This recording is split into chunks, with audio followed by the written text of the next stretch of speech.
welcome to the next episode of Bisportuals, your new favorite sports podcast. I'm your host, Ryan. I'm Cameron. And I'm Kyle.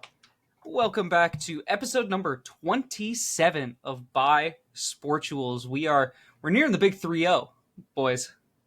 Do you have any plans to celebrate our 30th episode yet? Are you going to go out? 30 episodes young. That's what we'll be. True. Maybe drink myself to sleep. I don't know. Isn't Dude, that no what way. people I do was on thinking the exact same Isn't thing. that what people do on their 30th? I think, well, that's after contemplating the things they haven't achieved so far in life and then realizing that they're maybe a third done. Yeah. And then spiraling. I think Which we'd have eventually to realize, leads to drinking yourself to sleep. I think we'd have to realize the things that we were unable to accomplish with this podcast, such as getting people to call in to memo.fm/Bisportuals. Please. We're begging. Please. Anybody. It'll be fun. It'll be so fun. You can say whatever Come you on. want. Free speech. Yeah. It's real here, unlike X.com, the everything app. This is real free speech. So yeah, call into memo.fm/Bisportuals with your hot takes, hot questions, hot penis, and we would love to react to it live on air. Yeah. And then you won't feel regret when you're 30 saying, I should have called into Bisportuals at memo.fm/Bisportuals. Yeah. And you won't have to drink yourself to sleep like Kyle and Cameron are going to do. Now would be the part where we would listen to any callers, if we had any. So call in. Ring, But- ring, ring, ring, ring, ring, ring, ring, ring, ring. Pick up the phone. Yo. We're going to get copyrighted. Hey. Instead of that, let's go ahead. Let's move right into... We are slowly but surely reaching the regular season of the NFL. We're knee-deep in the preseason. We're knuckle-deep right now in the preseason. And it's so good that football is back. God, preseason football sucks. But it's still football. Yeah. So it can't suck that bad. You don't like watching the Bills get 38-0'd by the Chicago Fighting Football Bears? No, not particularly, actually. Mainly because that Bills roster was made of fucking CFL players and soon to be Birmingham Stallions. Likely. Yeah. No disrespect to the Birmingham Stallions, but they're no Arlington Raiders. So, Is it the Arlington Raiders? I I thought it was the Renegades. Oh, it is the Arlington Renegades. It is the Renegades. Fan, holy shit. Come Renegades. on. Goddamn exposed. Sorry, Dwayne "The Rock" Johnson. I know you own that league now, but I'm not locked in. Unless Have it's you the guys St. Louis ever Battlehawks, seen- I don't care. Have you guys ever seen the Dwayne "The Rock" Johnson movie trailer for The Fighting Machine? No. I've heard of... You haven't? What? I have not. What's... It's before every single fucking movie. And I've The seen it Fighting so many Machine? times now. Yeah. Oh, or the Smashing the A24 Machine. film. Yeah. Yeah. That trailer is before every single movie. Yeah. Every single one. And like I'm already gonna see it. Like you don't need to keep like the more I see the trailer, the less I want to see the movie at this point. Because you've seen enough of it. I think that means you just... Yeah, I've seen Contrarian? Dwayne "The Rock" Johnson have hair for most of it, but no hair at the end of the trailer. I've seen him and Emily Blunt hug and cry, and I've seen them yell at each other, and I've seen him punch people, and I've seen him in the hospital, and I've seen him telling that kid not to fight. And there's an interviewer that's like, "How are you gonna box when you're such good friends?" And then he's like, "I'm gonna hit him before he hits me first." And then I've seen the movie already. Yeah, that's basically you've described. Well, I mean, you've you're just not described the helping plot. here. You're giving of, them more advertisement. You've just described the plot of $1 Million Baby, directed and starred by Clint Eastwood. I ain't never represent, baby. Different one. Let's go ahead. But Eastwood. You know, a lot of people may be looking forward to that. What is that movie? The Dwayne "The Rock" Johnson movie? The Fighting The Machine? Smashing Machine. The Smashing Machine. All right. Directed by Benny Safdie of So- Safdie Brothers fame. a lot of people may be looking forward to that film, and you saying that you don't want to see any more trailers, to them, that may be kind of a hot take. And so we're going to talk about some hot takes here. But these aren't going to be movie hot takes. These aren't going to be media hot takes. These are going to be NFL hot takes. I have some hot takes here. I will open up the floor for you guys if you guys have any hot takes in your pocket. But we are playing hot take or not take. I'm going to give you these takes. You're going to tell me if they are hot takes or if they are not. Also, this is quarterback edition. Yes, these are quarterback hot takes specifically. All right. Shall we jump into our first hot take here? I don't see why not. This one, it's a common one, but I think it could still be considered hot, even with, especially with how last season ended. Hot take number 1, Patrick Mahomes will be the greatest quarterback of all time. Not necessarily a hot take. I feel like that's probably close to a LeBron Jordan split.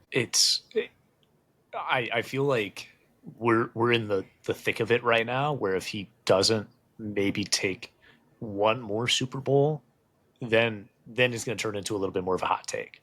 I think right now it's not a hot take, but it could become a hot take, just depending on how his career goes, if that makes sense. Because I feel like, obviously Tom Brady's the GOAT right now.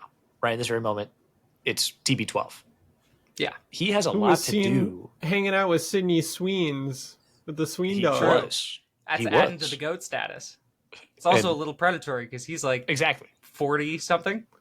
45? He's like 45. He was 20 years older than her. Yeah, he's near 50. Nearly double her age. Yeah. It's kind of weird. Right now. But also Tom Brady is just a kind of weird guy. 7 Super Bowl rings. Yeah. So to 3. There's no argument right in this very moment. Yeah. That TB12 is the GOAT. But Tom Brady also played for like 13 more years than Mahomes has so far. Exactly. So Do you think Mahomes has time to get there? I just don't know. I don't know. Do you think Mahomes needs to win 7 in order to surpass Tom as the greatest of all time? Or can he look better or be more explosive and the Patrick Mahomes we know and be the greatest with 6 rings, with 5 rings? Because 5 is still the second most of all time. 6. I think 5 or 6, but he has to tie in MVPs and he has 7 undefeated season. Yeah. Oh, if he has an undefeated season, that undefeated season is doing so much lifting for Dan Marino that if Mahomes had an undefeated season, it's wraps. Yeah, I think my limit here, or my kind of threshold here, is 5 Super Bowls, bare minimum.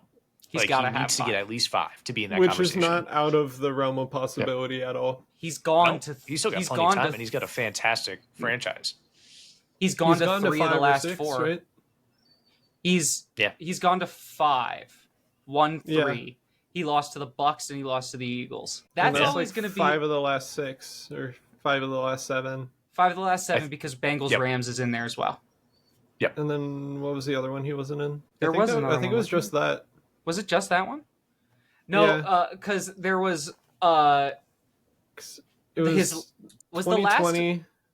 was the last Super Bowl other than that one Patrick Mahomes not in. It was the one he lost to Tom Brady in the AFC playoffs. Was it 2019? 2020? Yeah, because 2020 was disgusting. 2020 was, it was the Bengals. Other than the Bengals, it was when he lost to the Patriots. Yeah, because 2020 was Chiefs Niners, then 2022 was Chiefs Eagles, and 2023 was Chiefs Niners, right? Chiefs Bucks is in there somewhere. So, oh no, it was Chiefs Bucks, and then it was Bengals Rams. Mm-hmm. And then it was Chiefs Eagles, and then it was Chiefs Niners, and then it was Chiefs Eagles again. 5 of the last 6? So it would be...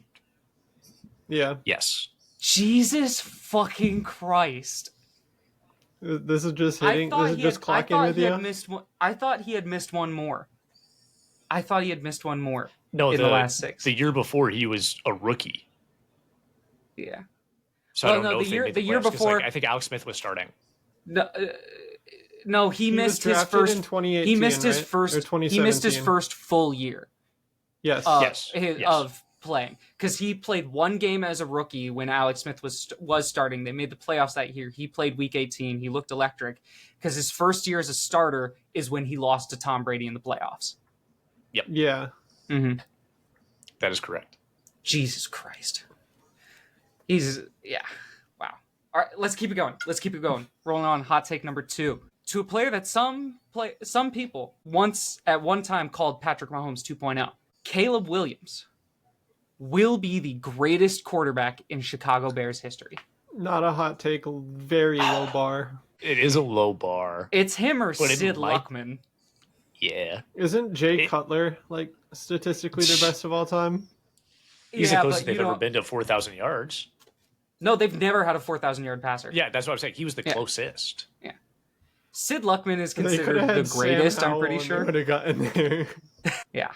I This think was really just to Bears reiterate suck. how garbage Chicago quarterback play has been forever. Yeah, I'm think- hoping this Ben Johnson, Caleb Williams connection works because those two could be electric together. I still have a lot of hope in Caleb. I'm, He showed a lot of flashes in his rookie season, and their O-line is a lot better. I'm going to be a little bit of a devil's advocate here. This could be a hot take. He may not be the greatest quarterback in Bears franchise history if we continue this cycle that they've been on for the past 20 years, where they rinse and repeat quarterbacks that don't do shit. I don't think they're going to draft a quarterback next year, regardless. I also don't think that they will, but it depends, on how this offense clicks this year. If they can actually make it work within this year or next year, I'll give them a 2-year buffer. I don't think that they're going to pull the trigger immediately if it doesn't work this year. But in the next 2 years, if they don't figure it out and make a playoff push or make a deep playoff push, I guarantee they make the I think it's on playoffs Caleb. within the next 2 years. Oh, for sure. they got a tough division. I have them. That's all I gotta say. have them making the playoffs this year. I have them going what did I say? 14 and Well, yeah, you had them 14 and winning 3. the NFC North, dumbass. Yeah. They're going 14 and 3. That take's going to age poorly. Yeah. Except for when it so doesn't. I'll just say that I'm holding my breath on Caleb Williams. Here we go. Now we're back to the all-time conversation, but not the GOAT. Matthew Stafford is not a Hall of Fame quarterback. That is a hot take. What the fuck? That One ring. I don't if, care. if He's Eli isn't, then Matt Stafford isn't. Yeah. There's the conversation. I think Eli Manning is. I do too. But if he So isn't, if- then Matt Stafford isn't. And Eli is currently not. Here's the argument that I see a lot for this. Eli Manning, you cannot tell the story of the history of the NFL without talking about Eli Manning. Beat the GOAT twice. Stole 2 rings. Stole 2 Yeah. rings from Tom Brady. The helmet catch is one of the best plays of the last 2 decades. And he did that It- all for the New Jersey Fighting Football Giants. Yeah. Yeah. You could absolutely tell the story of the NFL and not bring up Matthew Stafford's name once. Here's the only time you would mention Matthew Stafford's name. He's the guy that threw to Calvin Johnson. The Rams won a Super Bowl once, and he was the quarterback. It guess doesn't my move thing is, me. It's not just that. It's his not impact on football at the time, in the growing age of what football. impact. Fashion, style, finesse, Staying in Detroit and explosiveness. getting the shit beat out of him. Yes. Tenacity, grit. If you Oh, want yeah, what grit and football's all loyalty. Grit and loyalty is what Detroit is all about. If you wanted, And if you wanted tenacity, gunslinger, casual style, you had a better example while he was in Detroit. It was in his division. Brett Favre was the definition of a wild gunslinger. Yeah. Yeah, So, I think Matt Stafford has been, his longevity has been really good. I do think he's a Hall of Fame caliber, but if Eli isn't, then Matt Stafford isn't. You got to put Eli in there first. Yeah, I do. Eli Manning is 100% a Hall of Yeah, Famer in my but- eyes. I'm talking about what the Hall of Fame committee's eyes It's harder to get into the NFL Hall of Fame than it is like the NBA Hall of Fame. Because that's the Basketball Hall of Fame. Yeah, because it's not the NBA Hall of Fame.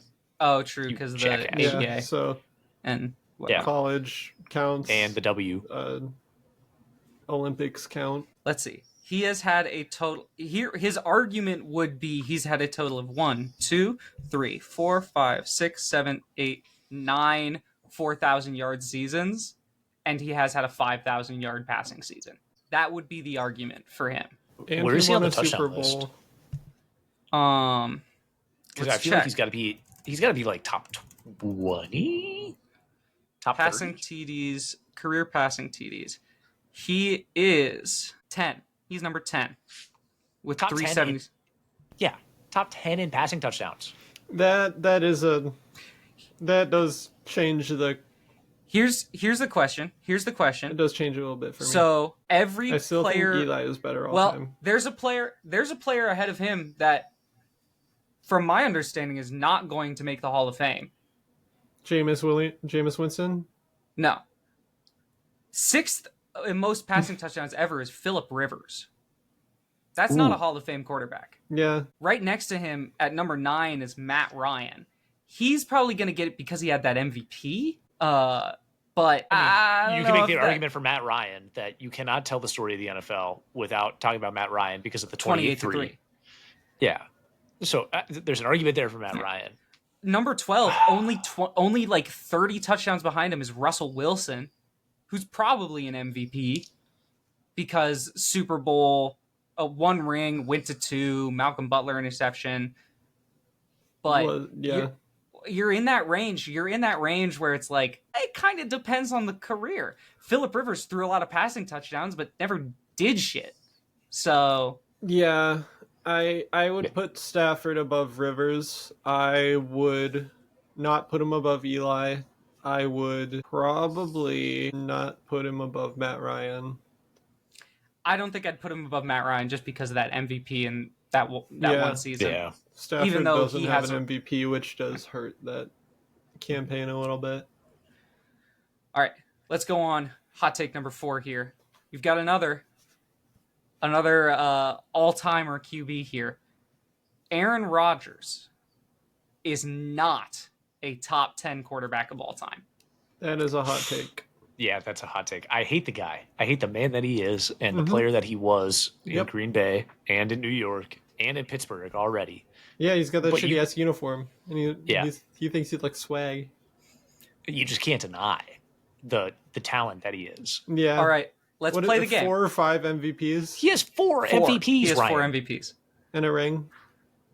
He went back to back when he was like 37 and 38. He's a first ballot Hall of Famer. But let's play the game. Let's name names. Okay? Tom Brady. Yep. Better, yes. Joe Montana. I haven't watched any film. Joe Montana has 4 Super Bowl rings. He is 4-0 in Super Bowls. That's not him. He had Jerry Rice. Sure. He had Jerry Rice. Aaron Rodgers had Devontae Adams. Devontae Adams was the best wide receiver. Not Jerry Rice. No, but he was the best wide receiver in the league for like 4 years in a row. And he had Jordan Nelson. Peyton Manning. Peyton Manning's better. Yes. Drew Brees is better. Mahomes? Yeah, Mahomes. Right now, give me Rodgers. We're going to say career. What we expect their career to be. I expect Mahomes to finish better than Rodgers all time, but you're saying top 10 all time right now, in this very 2025. moment. Okay. I'd still take him. You take Mahomes over Rodgers right now? Yeah. I guess Mahomes has more Super Bowls and MVPs. Or no, not more MVPs, but 3 rings, but he's still got 2 MVPs in 6 years. Rodgers did it when he was fucking older than my cock. And what did he do with those MVPs? Remind me. Lost to the Niners in the NFC Championship. Yeah. Elway. Mr. Veneers. I guess. I feel like there could be an argument there. There could be an argument. I'm cynic right now, but... All right, and then Battle of the Packers. Are you taking Rodgers or Favre? Rodgers. Okay. But I think Rodgers has a better career than Favre. You're taking him over Bradshaw? Yeah. Yeah. I guess the He's a better Bradshaw's Steelers were stacked. To be fair, Yeah, you're taking Rodgers over Drew Brees. 100%. That's 100%. close. Isn't Rodgers Breeze is the a better all-time leading thrower passer? of the. Rodgers is a better thrower of the football, but I don't know if he's a better quarterback than Drew Brees. That's close. I'll give Breeze the edge. Drew Brees has 8,000 career yards. It's him and Yeah. Tom Brady that have ever done that. 80,000, you mean? Yeah, Or 80,000, yeah. Tripsy's wife, Dan. Rogers. I feel Trixie's like that was wife. closer for me. Or Dan got it. Yeah. Surprise. Yeah. Dan Surprise. Trans Dan? Trans Marino. Nice. Nice. Okay. Hey. I think there's an argument. I think it's a conversation to be had. You think that he all could of fall those that outside you've the- named are better than Rodgers? I think all of them have arguments that they are better than Rodgers. But you're saying Rodgers is not top 10 all time. I'm saying there is an argument that he is not top 10. I think I think there are Off this- so off many this- arguments that it's impossible for all of them to line up. Also, off the list, Steve Young, Old. yeah, Duh. Staubach, Who? Aikman, Tarkenton. no. If you want to go real old, we could talk Johnny Unitas of the Baltimore Johnny, Colts. the OG Johnny Football. We could talk the new gen Johnny Football. Johnny Manziel. He has How an he got argument. shit-faced and lost all his money. He But he won still football has an argument At- And I'll to drink be to that. top 10 all time. He won football games at A&M. Yeah, he has an argument to be top 10 all time. Just like Rodgers has an argument to not be top 10. That Let's is go ahead. where I am putting that take. Let's move on. All right, here we go. Take number 5. Whether it is this year by the trade deadline or next year, Anthony Richardson will be a starting quarterback in the NFL. I don't think that's unreasonable. I feel like Are your we time talking frame like week is 1 wrong. starter or injury? Like No, injury this trade? is not an He said injury, by, like- not an injury starter. So a team So a week will. 1 starter. Yes, I maybe think he your doesn't. time frame Maybe is he a doesn't. little too short. Maybe he doesn't like start for a team week 1, but he gets traded or he gets moved to a team and they become his starter. He becomes their starter or something like that. But he will not be an injury replacement. He will be a team's chosen starter. I think if by he the end of next leaves year. the Colts, by the end of this year, it's over. No, I think that's a hot take. He's getting Trey Lanced. I think he's getting Trey Lance I'll because be he's honest. kind of Garbo. He kind of think- sucks. The only thing, he's so young, and that I can somewhat see Ryan's argument here with his talent. I just think the time frame is too little because in the NFL, there's a lot of QB talent that is like starter level, and a lot of teams are starting to figure that out. There's only a select few teams that one would be able to trade for him prior to the end of his contract, or be able to put him in as a starter. It would have to be somewhere with better QB development than the Colts. Absolutely. I don't Which think is the about Colts development right now. 31 other about teams in the 31 league. other teams. Yeah. Well, I would say like 30. I don't think the Saints really have QB development. Well, they don't have talent. They don't Yeah, have that's QB true. talent. Yeah. There's So- nothing to so- develop. So I think Anthony Richardson will be a starter in the NFL again, especially after this whole debacle. I think he will be. I just don't know if it's right, like within the next year and a half or like within the next 2 seasons. I give it like 3. Kind of work his way back up, earn a spot, earn the right to be a week 1 starter because he just lost a battle to Daniel Jones.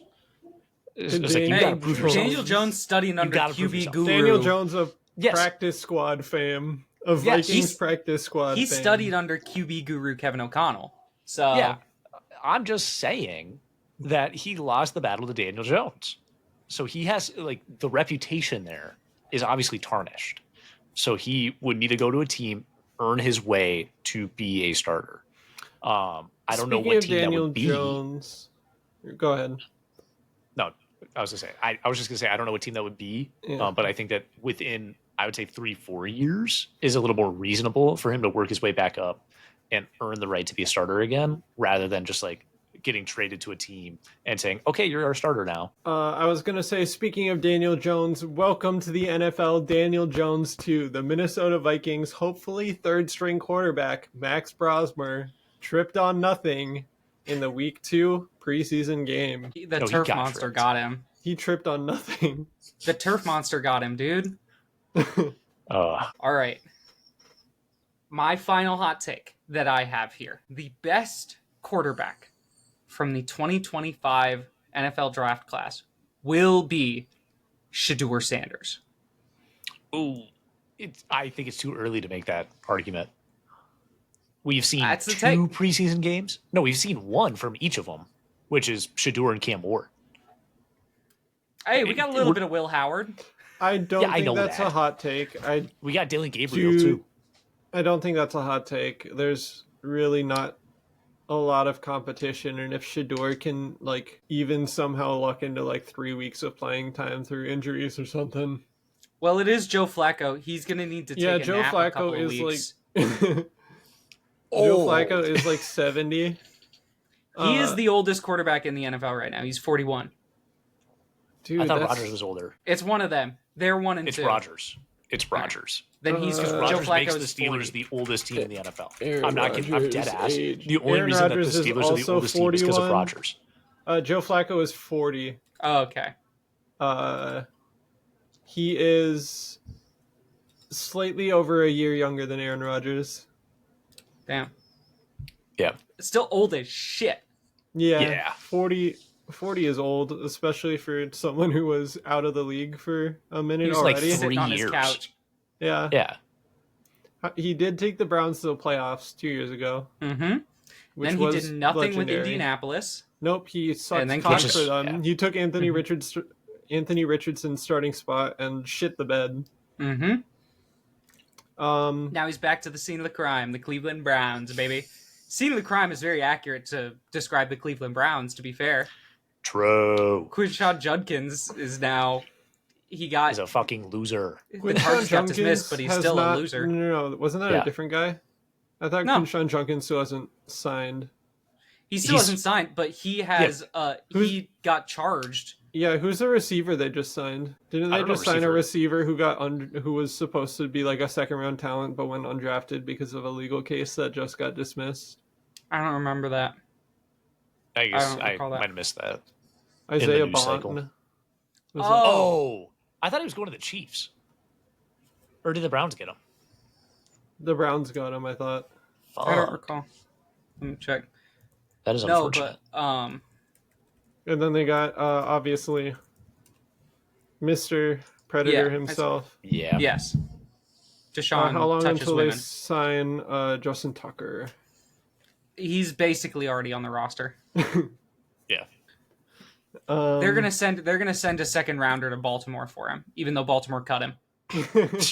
That's incredible. Mm-hmm. Just like, just take it. We're not gonna use it. We're gonna draft some bum anyway. All right, but now that we've gone through my hot takes, do you guys have any hot takes you would like? I mean, I have a Rated. take. I don't believe it's hot. Jordan Love is not a top 20 quarterback in the NFL right now. Okay, that is absolutely a hot take. What? Okay, no, my actual take for Jordan Love. Here. My actual take for Jordan Love. He's not top 10. He's not top 10. And my argument is he's not top 5 in the NFC. And the NFC is not necessarily strong for quarterbacks. So JJ McCarthy, obviously. Well, yeah. I take Jared Goff. Yep, Jared Goff. I take healthy Matthew Stafford. Matt Stafford. Jalen Hurts. Baker. Jalen Hurts, Baker. Sam Darnold. So in the NFC, would we take Sam Darnold? There's like, again, and then you get the argument. It's like you can make the argument for like Dak. You can make the argument for like Kyler. You can make the argument for Dak Prescott. I think Dak is better. Yeah. So again, like there's 5 quarterbacks right there that arguably are better. So I don't think Jordan Love is a top 5 quarterback in the NFC. Let me just go through. I think Bryce Young has the potential to be better. There's another one. There's There's 6. He is better, but yeah, Jaden Daniels. Jaden Daniels Oh, for Jay sure is Daniels, better. yes, absolutely. Yeah. Yeah, he's not top 5 in the NFC. That's And then That's a good technically, take. You know, Kirk Cousins is on the Falcons. I know he's not starting. Or, you know, Michael He's, Penix. Kirk you Cousins mean is Michael not a top. Penis. Kirk Cousins is not a top 32 quarterback in the NFL Yeah, right now. I know. Yeah. As much as I love Kirk O'Chains, he just ain't Walking in Yo anymore. Trap, take over Yep. Yo Trap. He was swag surfing. He was swagging while he was surfing. What Truly. What can you do about that? But yeah, that's my take. Yeah, not a hot take. I mean, the top 20 was a hot I think take, the but- top 20 is a little bit of a hot take, but not top 5 in the NFC is a good take. Yeah, good take. Good take. I have a very lukewarm take. All right. Lamar Jackson is currently the best quarterback in the NFL. That's reasonable. I think that's why it's lukewarm. You have that reaction. If we're going based off of last season's stats, If we're going and- based off or, of like, stats, it's or, insane. Yeah. no, I'm not necessarily stats, but just right now, if you drafted for 1 year, like not fantasy, like if you're drafting an Yeah, if you NFL did a team for league 1 reset. year, I would take Lamar Jackson I as think QB1. the important question would be, is the goal of this 1 year to win a Super Bowl? If the answer is yes, I would not take Lamar It's Jackson. to have a successful season. And What is a successful season? That is the GM's decision. So if it's to win 15 games and lose in the divisional round, sign me up. However, if we're going like fantasy draft, you could give him a tight end that's not Mark Andrews. They had Mark Andrews playing fucking left tackle last year. Yeah, Which that's was not fair. useless. Yeah, Look, he- I lost him the game. it's not, even if they won that game against Buffalo, they would have had to beat Kansas City. And I don't think it's a guarantee that they would have beat Kansas City, because Kansas City in the playoffs is Kansas City. Did you see how badly they folded the game after the AFC Championship? Yeah. Did you see how badly they didn't fold the AFC Championship? It wasn't like a blowout win against the Bills. It wasn't, but it was a gritty win, which is, to honestly me, matters more in the playoffs. Yeah, I don't know. I still based off Until of their Lamar current, makes based a off of their deep run. current talent, give me Lamar, I guess. If the goal is to win a Super Bowl, I have yet to see that Lamar can even make a Super Bowl. I can't pick him. I can't. He is James Harden. Any given Sunday. He is James That's all Harden. you gotta. It's He is James Harden. That's a good comparison. I like that comparison. An all-time regular season talent that just can't get the ring. okay. Well, he's also playing with. He's got bum Harfraud coaching him. He's got the better Yeah. Harbaugh brother. Let's be clear. They were both On like, the football They field, were both particularly. ecstatic Nowhere to, else. to go hang out with Trump. They're both garbage, but one of them did cheat at Michigan Yeah, and now has a 10-year show cause penalty. Which to means go- nothing. He's an NFL head coach. Yeah. Oh, boo-hoo. He can't coach in college for the next 10 years. Well, when he gets run out of That's when all he I gotta gets say. still, John When he Harbaugh. gets- when he John gets Harbaugh run out jumped of- up and down and said "Yippee" when he got invited to hang out with the Don. I'm not saying I like them. I'm saying John is better than Jim. That's what I'm saying. Yeah, I agree. Yeah, I'm sorry. I'm still pissed. That fucking slap on the wrist penalty for Jim. What a joke. Like, it was just nothing. He needs to pay a fine. That's all I gotta say. I'll leave it. No, what they should have done, Michigan should have had a one season postseason ban. They should have had a postseason ban for sure. And then I've got one more hotter take. Jay Kaner could have been the quarterback for the Niners in 2023, and they still would have gone to the Super Bowl. Ooh, They would have made the playoffs. absolutely would have made the playoffs. Super Bowl?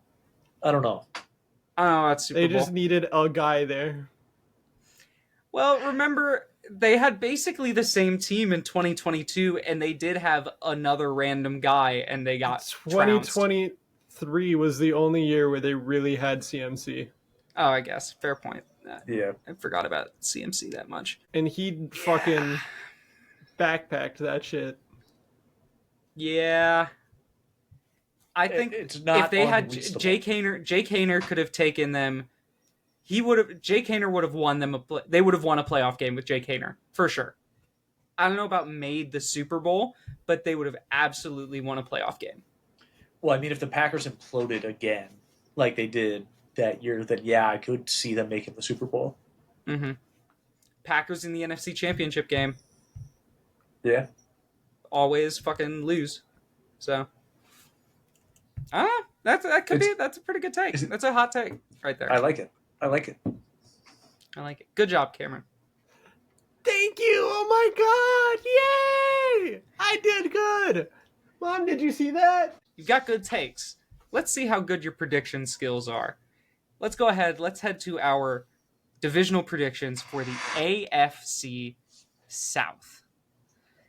This division is fucking garbage.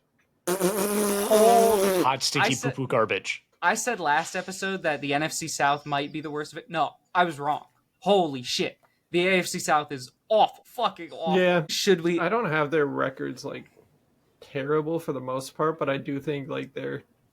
Just wait until you see yeah. what I have their records as. I'm definitely going to be repicking some of these. I think I have the Yeah. Texans winning more games than they should, I do but as we'll well. get to that. I'm gonna preface. I do as well. Should I go ahead and start with our four? Kick it off. All right. Number 4, last place in the AFC South, with a record of 3-14. I have the Daniel Jones-led Indianapolis Colts. Oh, Come on. I have them only winning 2 games. Oh, They're gonna be so fucking garbage. Yeah. Holy shit, Kyle. What games do you have them winning, Ryan? Hold up. Let me pull up their I have schedule them beating again. Miami in week 1 for the and fans at Tennessee home, in week losing 8. the AFC South, I have the Tennessee Titans going 5-12.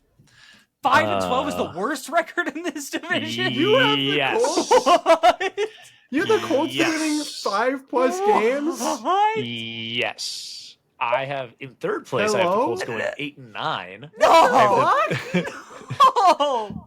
This might be worse than your Bucks take. Okay, Oh okay, my look. God. Okay, look. Okay, No, look. no. No, Look at I'm their not schedule. going to look. Look at their schedule. Look at Yeah, their schedule. I'm looking at it.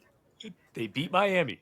Yes, They lose to Denver. correct? They beat Tennessee. No. No. Yes. No. No, Tennessee it's sucks. in Tennessee.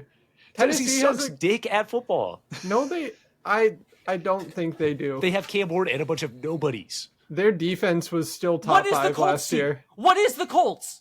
Daniel Jones and a bunch of nobodies. Exactly. Who would you rather It's a have fucking right now? nobody fight. Okay, look, the Colts still have Cam Jonathan Bynum. Taylor. Yeah, they Washed. have Cam Bynum. Okay, it's a little early to say he's washed. As a part, Cam Bynum, let's be clear, Cam Bynum as a part of, was brought into this defense specifically because he understood the defensive stylings of this coordinator, because this coordinator runs a similar system to what Brian Flores does. But fun fact, this ain't Brian Flores, buddy. This is a fucking middle schooler who saw a physics textbook, copied down some words, and went, I know how to coordinate. Okay, This is not a Okay. real football team. I believe This in them. team loses to Texas. Just hear me out. Arch Just Manning hear beats me this out. team.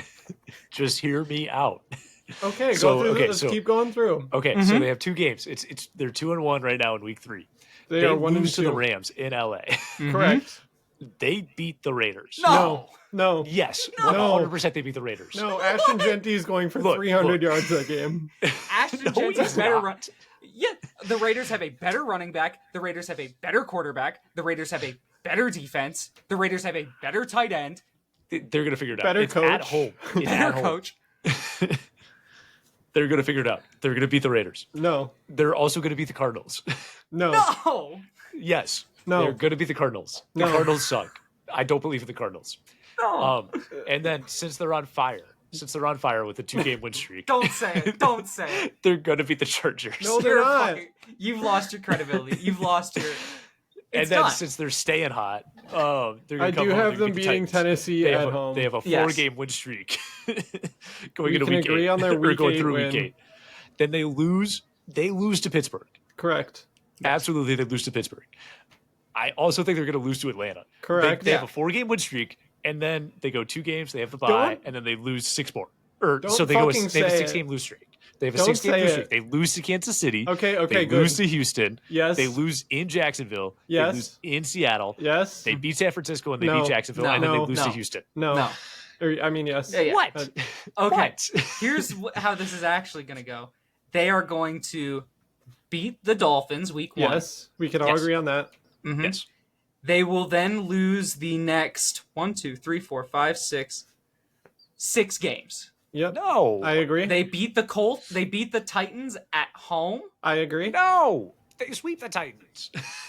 No, they Easy. don't.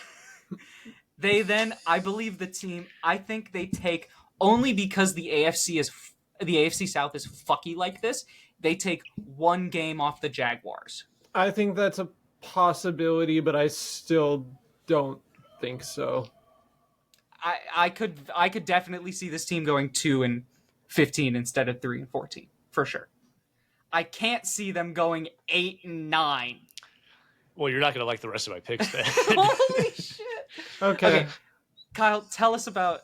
Ryan, do we want to talk? Do you have the Titans in 3rd? I do not. Oh shit! What the With fuck? Look at their schedule. Here's what I'm gonna say, because you're not gonna like this. This is my hot take. This is one of my 2 hot takes of the episode. In 3rd place, with a record of 4-13, I have the Houston Texans. You are smoking crack cocaine. Dude, who They is are blocking? the best team in this division. Who is blocking? I don't care. They don't CJ need Stroud will just blocking. run away from them Yes, and throw the ball. CJ Stroud had no blocking last year, and he fucking died. He also didn't have wide receivers. Yeah, he did. Nico Stephon Diggs Collins was hurt broke out. the entire.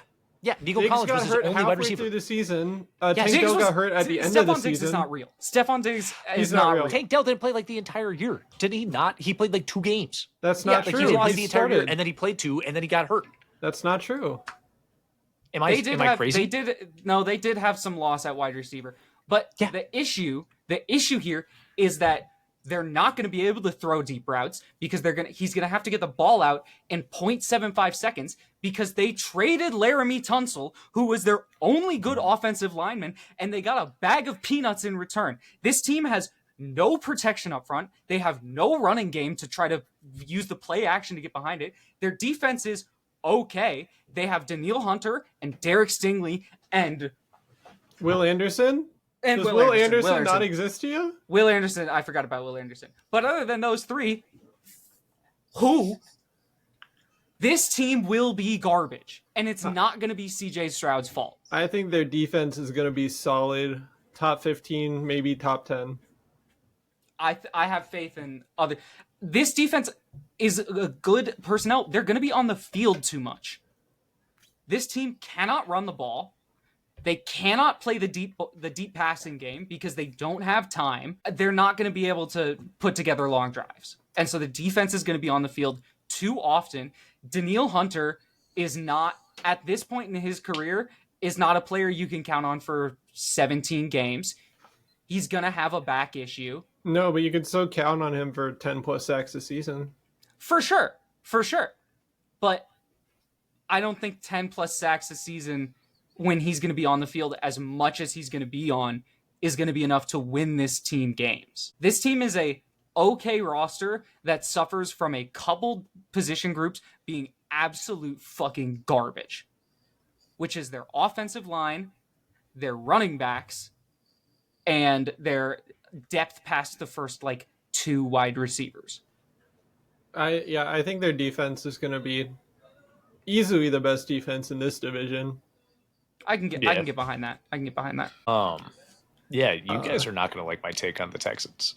I'm going to respect your take, and I'm going to have my take, and they're going to be 2 separate takes, and it's going to be okay. Yeah, I guess we'll do this out of order a little bit, and then just recap our picks at the end. Yeah. Texans, I have them winning the division, going 11-6, but I do realistically think I'm gonna repick some losses for them. I have them beating Buffalo right now. That's not happening. Yeah, that's because not I happening. needed to pick a loss for Buffalo. Wait, hold on. Who do I have them losing to? You're definitely not going to like my Houston Texans pick. I have them going 13-4. I do think CJ Stroud is going to be better than he was last year. Just because I think he has more experience think it's just gonna mature. playing behind a shitty offensive line. I just don't think he'll have the opportunity to be better. He is good. I'm not doubting CJ Stroud and his ability to be a good NFL quarterback. I'm doubting the roster around him. Yeah, that's fair, but... Yeah. They're going to lose. Yeah, this team is going to beat... Their schedule is also brutal. Oh, yeah, because they were a first-place team. Yeah. Rams, Bucks, Bills, I have them beating the Bucks. Broncos, I'm going to change that. Chiefs. I do have them beating the Seahawks, Niners, Jacksonville home. I'm going to be honest. They sweep their division. No, I have them losing to Jacksonville away, and I'll probably have them losing to Tennessee away. The only games that I have 4 losses for them, and it's Kansas City, Buffalo, Denver, Baltimore. I think those are my only guaranteed losses. Granted, you think the Bucks are going 15-2 and they're going to lose to the Texans? Yes. But I just want the record to show that I made these picks in June. When we talked about this for the first time. I made them all in one day, and I have not changed them since. And I'm going to go back right before the season starts, and I'm going to change them all. That's why these are in pencil. They can be changed. Every single one of these is in pencil. That's why, depending on... I'm kind of in the shit with the Rams right now, because if Matthew Stafford can't play football... Oh, yeah, Matthew Stafford is dead. Yeah. He's not real. Have you guys seen that conspiracy? Where all the Rams fans are just saying he's not... Damar Hamlin was a test run for Matthew Stafford. Yeah. Matthew Stafford died weeks ago. Yeah, and he's just a fake. And the Rams are posting on social media without today's date in it. And it's he needs to hold the newspaper. He needs to hold the newspaper. Is he looking different or no? But he's been. I mean, kind of he hasn't played for the past 3 weeks. Yeah, and then all of a sudden he's just back. He was hurt for a while. He had a back injury. Yeah. But all the Rams fans are saying it was we still would have seen him at practice. He's just that kind of leader. He still would have been there, even if it was in just a sweater. And he really wasn't. So that's why they're all saying that he got replaced. Interesting. Yeah. You'll hear my original Rams take next week because we're going to be doing both the NFC and AFC West next week. I might have to change it, but I'm going to tell you what my original Rams take is next week. If the Rams aren't real, I don't know what is. Jimmy Garoppolo. And his backup is Stetson Bennett. Dude, the Stetster? Big Stet. Big Benny. Isn't he already 30? Yeah. He's I think he's 26. Which is old for a third-year quarterback. Let's go ahead. We need to talk about... I feel like we skipped over a team here. Yeah, Kyle, you Stetson Bennett is 27. Titans. Okay. Here, let me just run through my picks again, just to make sure that we all get it. Yeah. So I just want to say, at the very bottom, the Tennessee Titans are 5-12. In third place, the Indianapolis Colts are 8-9. In second place, the Jacksonville Jaguars are 9-8, and the Houston Texans win with 13-4 because they have 6 guaranteed wins against the rest of the AFC South. I have Colts 2-15, Titans 4-13. Jags 8-9, and then Texans 11-6. So, I have the Colts 3-14, Houston 4-13, the Titans 5-12, and the Jacksonville Jaguars 10-7. Hey, at least we agree on the Titans. I think Jacksonville. That's why I think this division is so garbage. The winner's gonna win by 5 games, and it's only gonna be a 10-win team. Yeah. Hold up. Where do I have... Oh, I didn't get my Kool-Aid, but I am sipping the Trevor Lawrence Kool-Aid, baby. He is my Kyle Pitts this year. Kyle Pitts this year is Kyle Pitts. No, I'm not. I've got... He's your Justin Herbert this year. He is the Justin Herbert this year. Yeah, I'm actually drinking the Kool-Aid on Justin Herbert right now. I am not, dude. Mr. The only reason, social media quarterback. Because he's with Madison Beer? Yes, that is the only reason. Look at what's happened in the past with like guys dating women that are very popular. Jalen Hurts got married, won a Super Bowl. Josh Allen got married, won an MVP.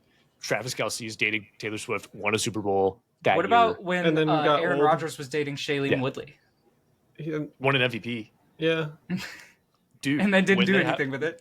Yeah, I know, but Well, like, yeah, but Shailene Woodley's he's like gonna go crazy. a B-lister or a C-lister, so She was a B plus lister at the time. yeah, Don't discredit Shailene Woodley. that's fair. But she was not an A-lister like a Taylor Swift. I think Haley Steinfeld's like a B plus. Yeah, Haley Seinfeld's a B plus. I think Madison Beer is either a B or a B plus. Yeah, in that I'd go range, B. it's still pretty. Yeah. So I think that he's just going to go brazy this year. He's going to have he's on an MVP conversation, but I say like offensive player of the year conversation We'll talk about Justin Herbert next week. next week. But let's talk about the Titans. We didn't talk about the Titans, and then we'll talk about the Jags. Yes. This So yeah, Tennessee the team, Titans suck. I do share your worries, Kyle. This team is going to be quite bad. I have the worst record for them out of all of us. What did you have? Yeah. I had them 4-13. I have them All right. winning week 3 at home against Indiana. I have them They don't win a winning. game until week 7. You have them beating New England? Yes. What? Yeah. They need to figure it out at some point. No, It's they not are. going to gonna be figure it against out New in the They're first England. winning 6 at home weeks. against the Colts. They are winning Mhm. at home against the Seahawks. They're winning at home against Jacksonville, and they are winning at home against New Orleans. Okay. That is it. They're I beating. think They're I beating think the they are Col- losing to Cleveland. No, there's no Yeah. way. Cleveland is 0-17.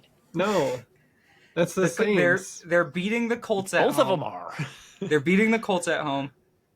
I had them taking they're beating the Saints. They're beating the Browns. Realistically, I'll probably add one more win by having them beat Houston at home. I think I had them take a game off of the Cardinals, It's at And then Arizona. I'd take Arizona there. and then I think I had them winning one more in division game.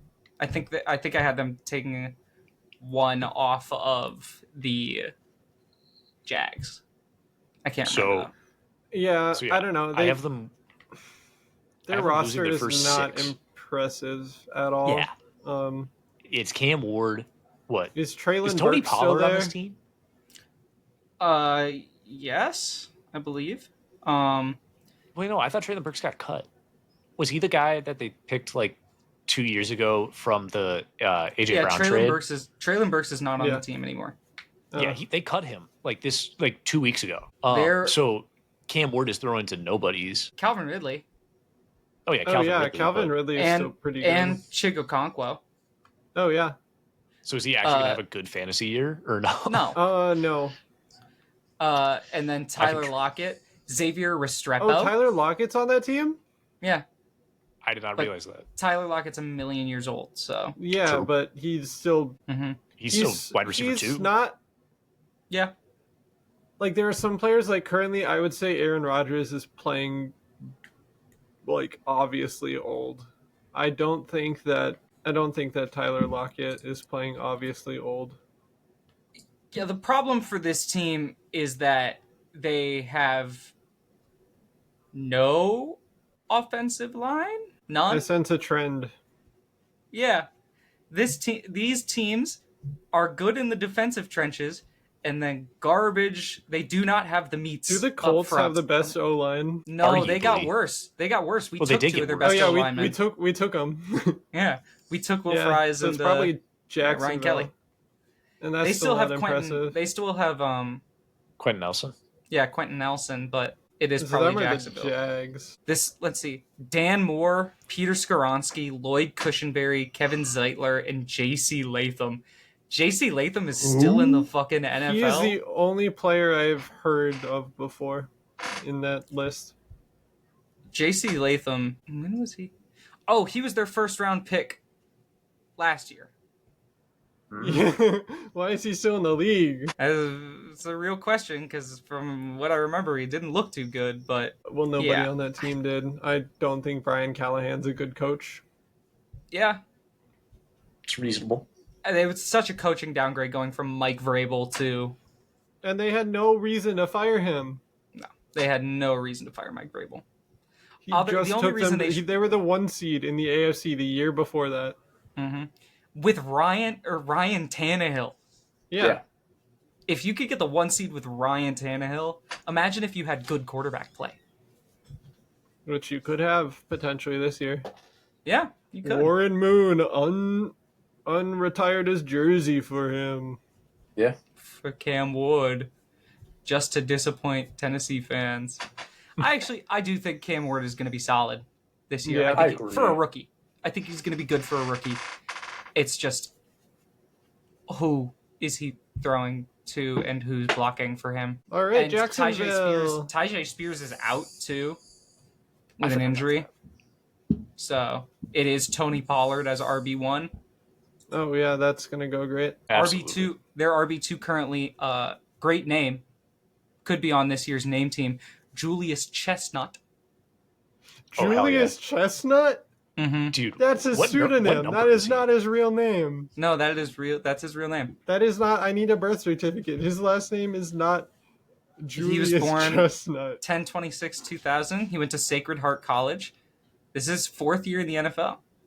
Julius Chestnut. What number does he wear? I want to know. He wears number 36. He's gotta be hot, Okay. right? That's low-key auraless. He's gotta be hot, right?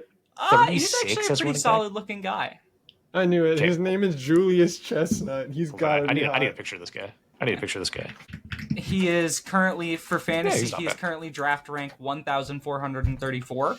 Hell yeah. So you could probably get him in round 12. I'll probably take him in round 4. That's value right there. That's value. Yeah. It's not a reach. But yeah, he could be. He's had a total of 31 carries in his career.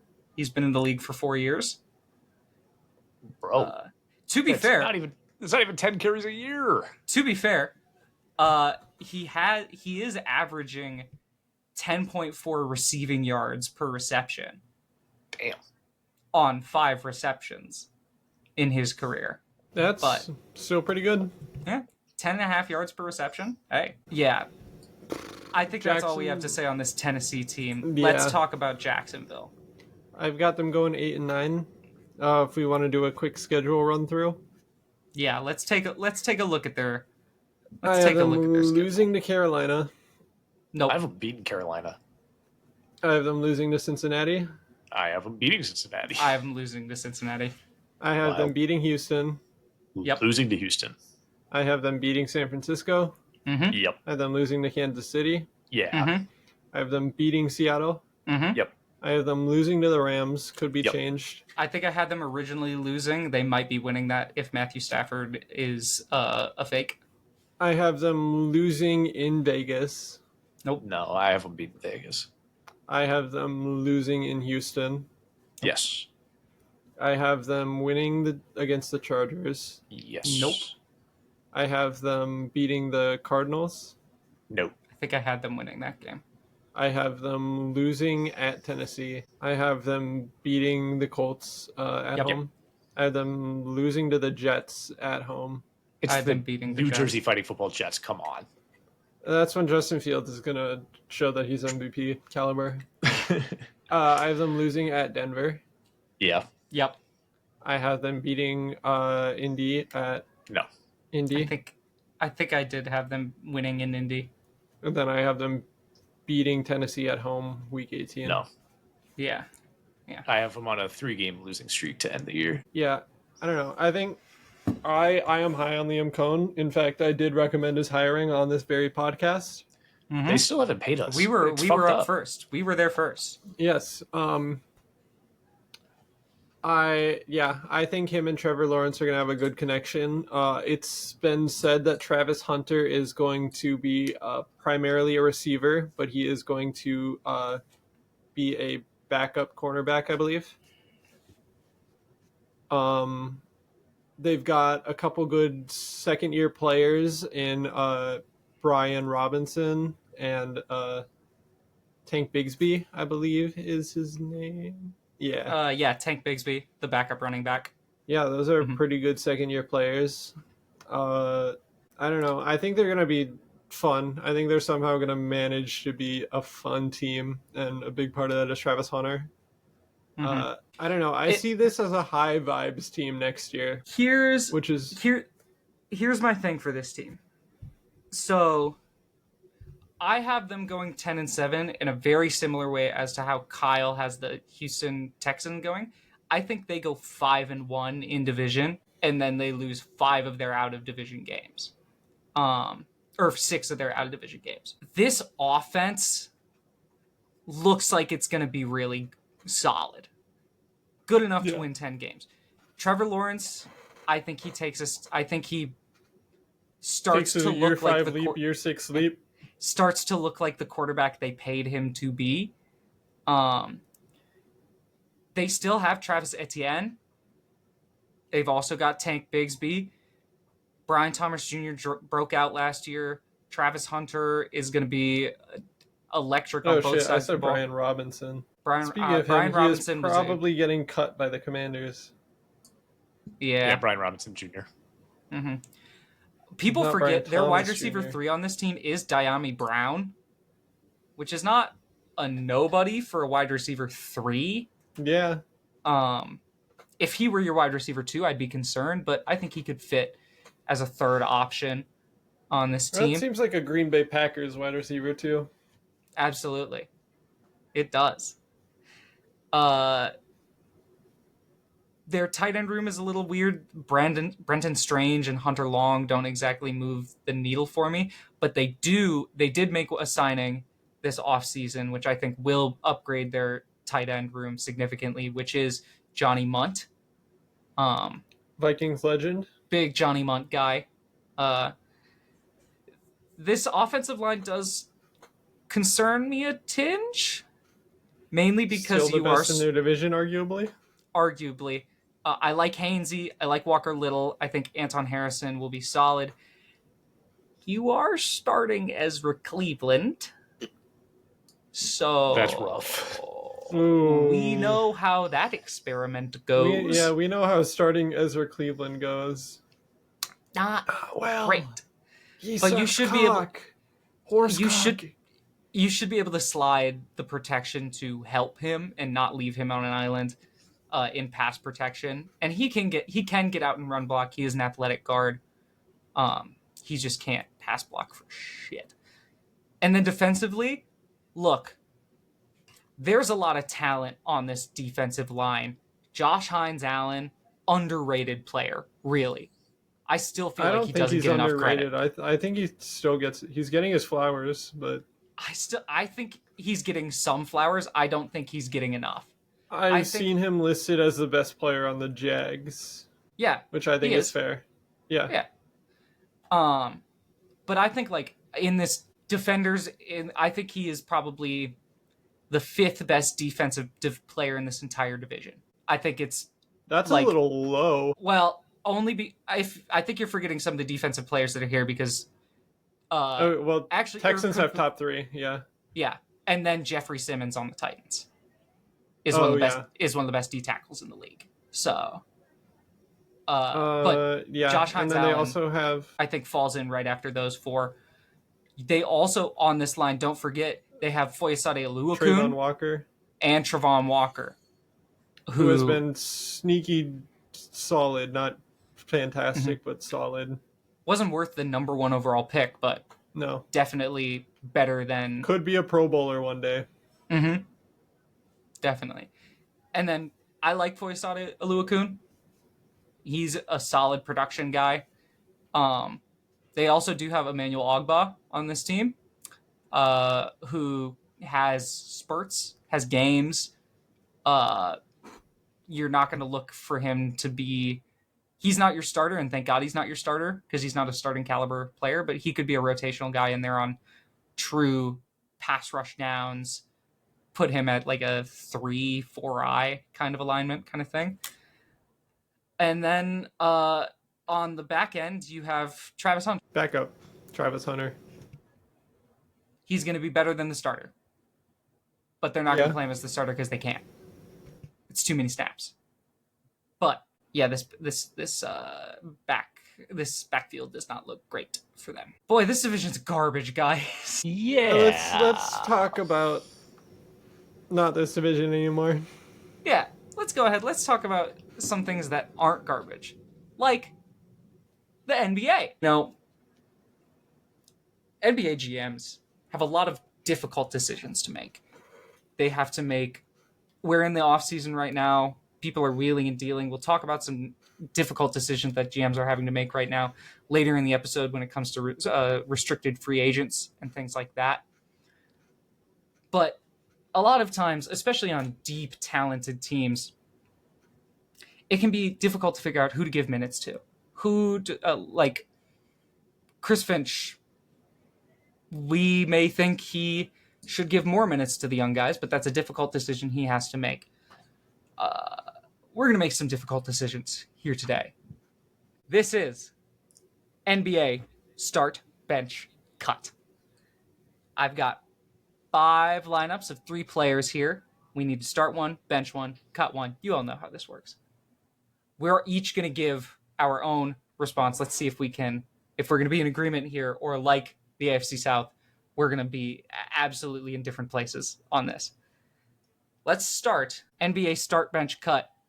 Magic Johnson, Steph Curry, and Chris Paul. One of those is pretty easy. Mm-hmm.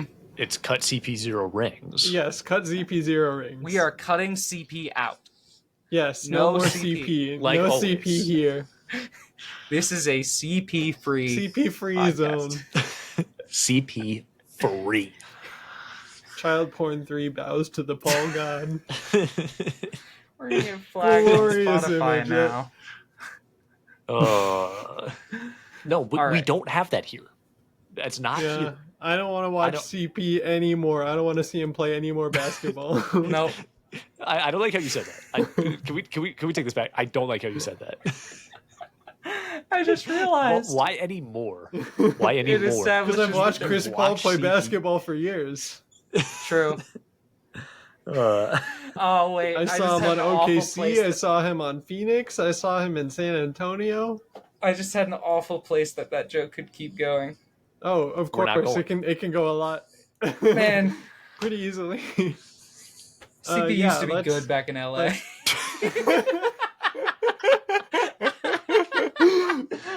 Back when that Jeffrey Epstein financier was producing. Nope. Oh my, yeah. Uh, Oh wow. So to take us out of this, I am going to start I'm, Magic Johnson and I'm not bench starting Magic Stephen Johnson. Curry. I'm going the other way around. I'm starting Steph. I'm starting Benching Magic. it. Magic. I'm Is starting Magic. Johnson so magic it give you AIDS. Call Spartan you legend. Ian. Spartan dog. I got to rep with my Michigan State guy. So Yeah, it's I Magic, just- Steph, Chris. I think in a 1v1 situation, Magic Johnson is more like versatile. If it's a 1v1 of Magic versus Steph and Magic gets the ball first, Steph is not getting the ball. No, I'm just thinking like even if we're taking these start bench cuts, like Oh. if we're starting them against like any other player, I would Fair. rather have Magic than Steph. I think in a team environment, they're both great. Steph provides a lot of value off ball, and Magic Johnson is an incredible playmaker. Mm-hmm. But Magic is just so much bigger than Steph, and that does make a difference for me Yeah. here. Having your point guard be 6'9" is crazy. I mean, Wild. it's so Yeah, versatile. He Remember when people started thought Ben center in Simmons his was going to rookie be year. Ben Simmons was going to be the next Magic Johnson? Ben Simmons still should have won Depoy over Rudy Gobert in 2021. I have no And take that, there. I will stick to that. I will stand on business. Me neither. Steph shoots threes. Smile. Cool. Fair. All right. Let's head to our next start bench cut. This is a start bench cut of Timberwolves legends. It is Anthony Edwards, Karl Anthony Towns, and Kevin Garnett. Don't make me do this. I'm I'm starting all of them. I'm starting Garnett. I am benching Ant, and I'm cutting Cat. Yeah, that's the objective That's answer. the correct. Yeah. Yeah. It's tough because we I love don't them know. all Well, so it much. depends. Is Kevin Garnett 50 in this scenario? No, this is prime. These are Okay. prime. These are players in their prime. If it's current Kevin Garnett, I would take Ant and Cat over him. Mm-hmm. But yeah, I don't know if there's really much to Yeah, talk about That there. one- I do think Ant that we haven't discussed already. Ant's already at a higher peak than Cat ever got with the Wolves. That one was mostly just to make Kyle feel some like pain and whatnot. Negative emotions. Don't Yeah. worry, because this next one is the same thing for Cameron. So Cameron, you're gonna answer this one first. Start, bench, cut. Jared McCain, No, Rob no, don't Dillingham, say it. Don't. No. and Jason No. Tatum. No. Oh, okay. Who are you starting? In a Who's getting benched? basketball scenario, I am starting Jason Tatum. I am benching Jared McCain, and I am cutting Rob Dillingham. That's not the answer we want, though. Yeah, and they If it is a swag aura, if it's a swag aura basketball game, where the most swag and the most aura wins, I am starting Rob Dillingham. I am benching Jared McCain, but they are literally going to swap off the bench every 2 seconds, and it'd be kind of a cloak and dagger type scenario. Mm-hmm. And I am cutting the fuck out of how to tie a tie. That's Yeah. funny. I'm also cutting Jason Tatum, but in every instance. That's what you get for being the third best player on the Celtics. I'm starting you think Jared Rob McCain. Dillingham would be the second best player on the Celtics? Mm-hmm. That's a good take. And I think Jared McCain. like I that. think Jared McCain would be the best player on the Celtics. I'm starting Jared McCain, benching Rob Dillingham, and cutting Okay. Jason Tatum.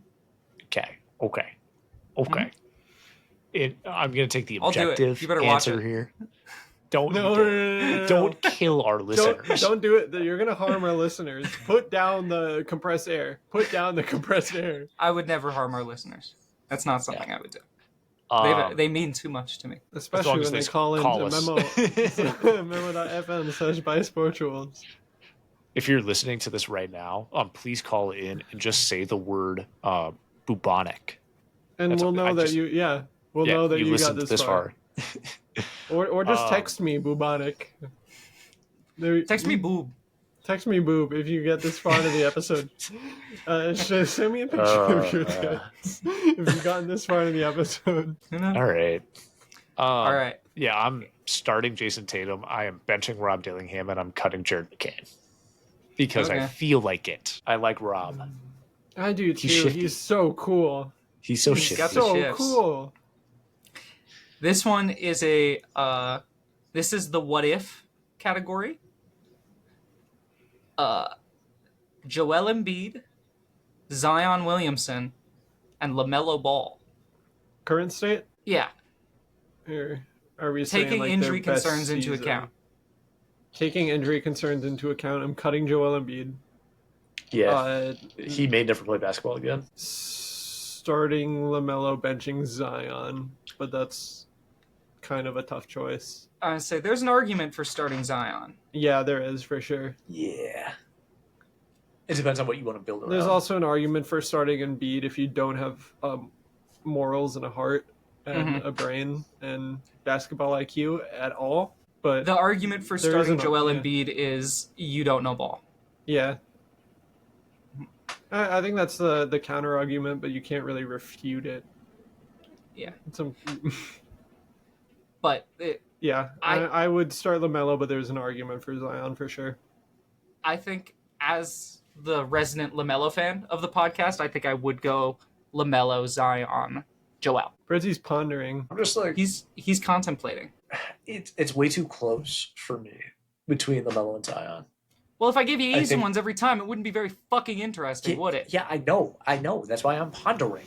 I do think LaMelo was slightly better than Zion last year when they played. And they were both better than Embiid last year. Yeah. I'll say Melo, and then All right. Zion.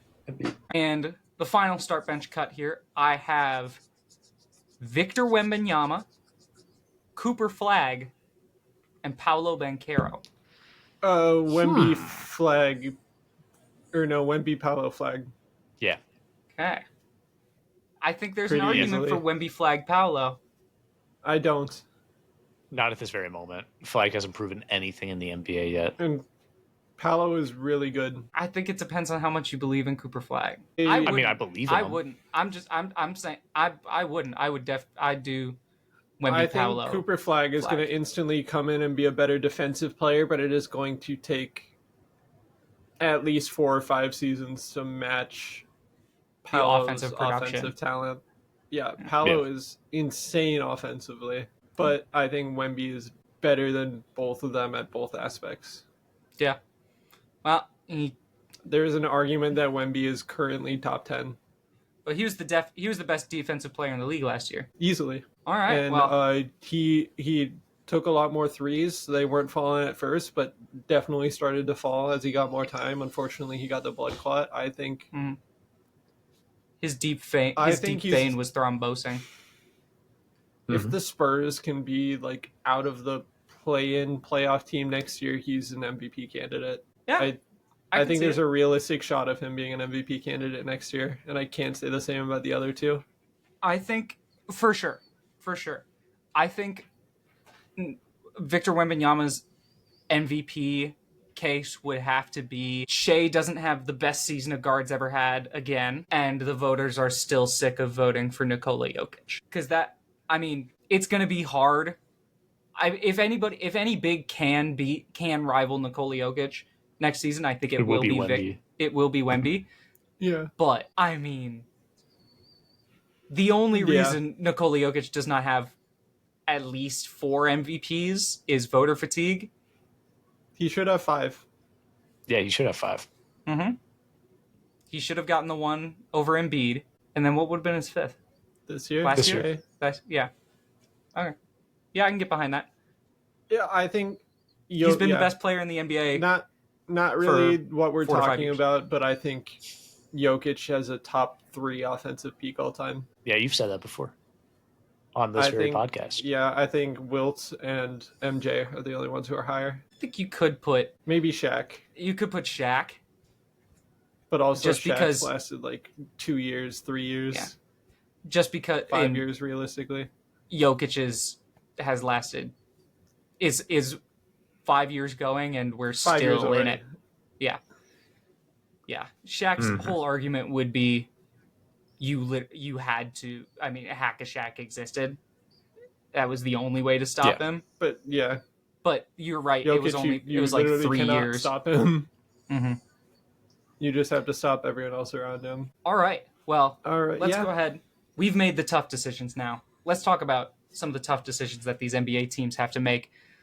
We're in free agency.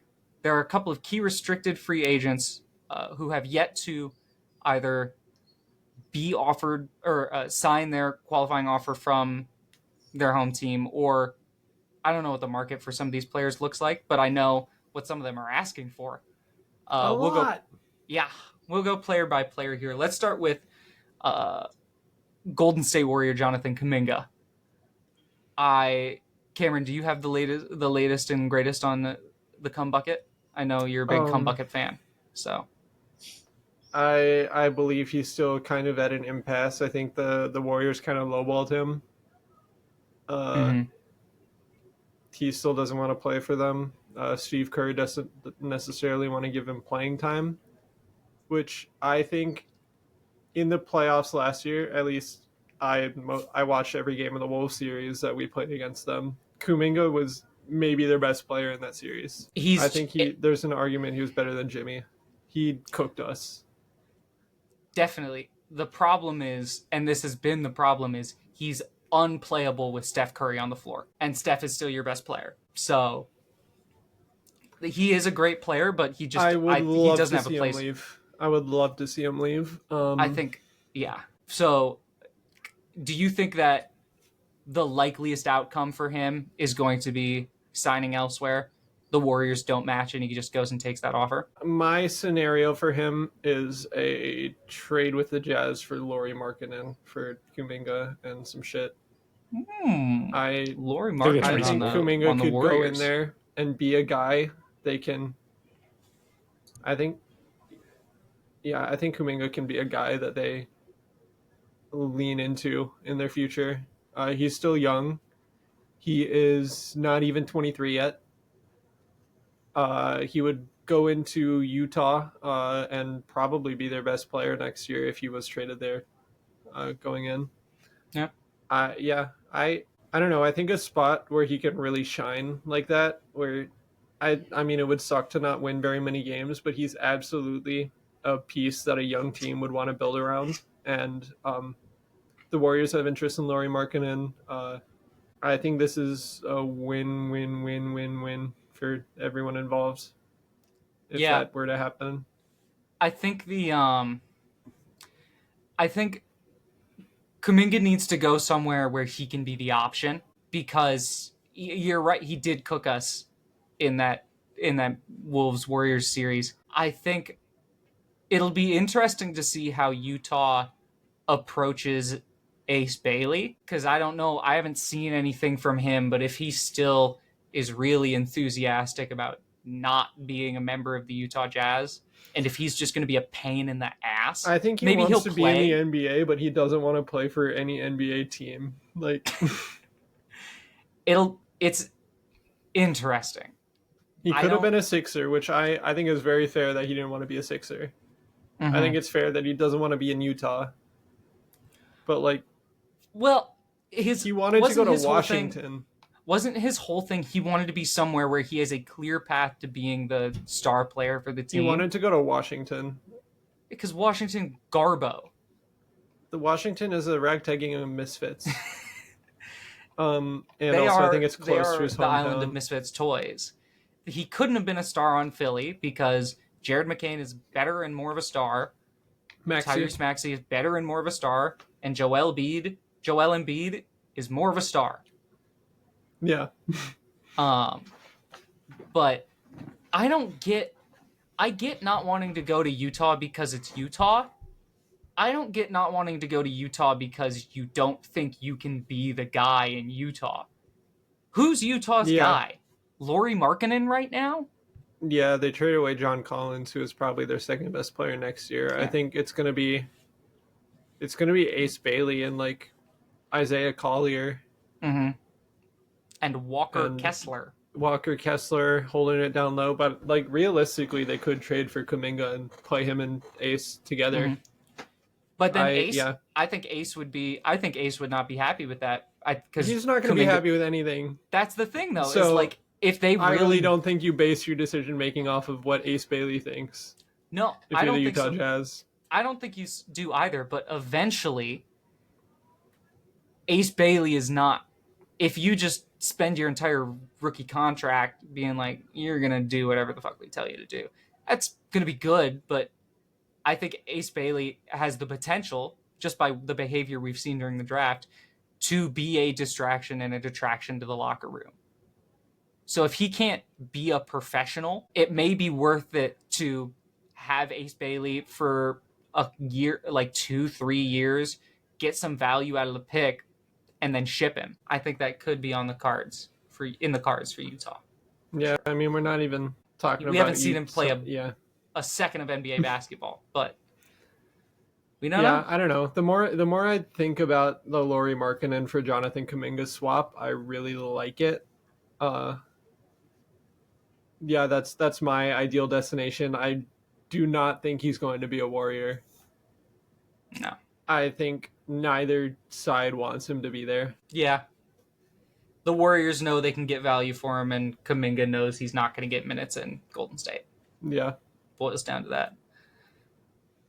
Kyle, I want to come to you for the next guy. We're going to be taking a look at the one and only, the Australian menace. It is Josh Giddey. Hold on, can I just read his basketball reference nicknames really quick? Giddey. Yeah. He has 4. I'm gonna go least offensive to most offensive. Wizard of Oz. That's funny. Timothy Chalamet. Love that.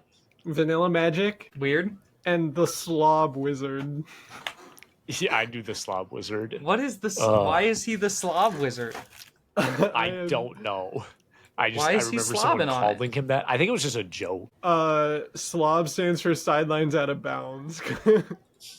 No, he's not the Slob Wizard because Joe Ingles is the Slob Wizard. Yeah, that's Joe Ingles. Joe Ingles is the Slob Warlock. Because he's calling upon the dark magics? Yeah. No, he's a Slob sorcerer. It's just all innate. It's Draconic bloodline right there. Yeah. But Josh Giddey, Josh Giddey does expend magic slots whenever he does a sidelines out of bounds pass. true. Spell slots. There's spell slots right there. He's got to Fourth take a quarter- long rest before he can do it again. Yeah, I mean, his game winner at the end of like with 0.3 seconds left, whatever last year, that was a wild magic surge for sure. That True. did cost them Cooper Flag. Yeah, It did. I talked That's what he about rolled- that he rolled an on the earlier table. episode of the pod. Yeah. It's kind of crazy. So I don't know. Yeah. Kyle, what do you? I saw wanna something start- today that All the Bulls offered him. I just have a little bit of more background Go before ahead. we get to Go ahead. takes, but I saw today that the Bulls offered him a long-term deal worth an average of $20 million a year. I'm guessing it's probably a 3+1.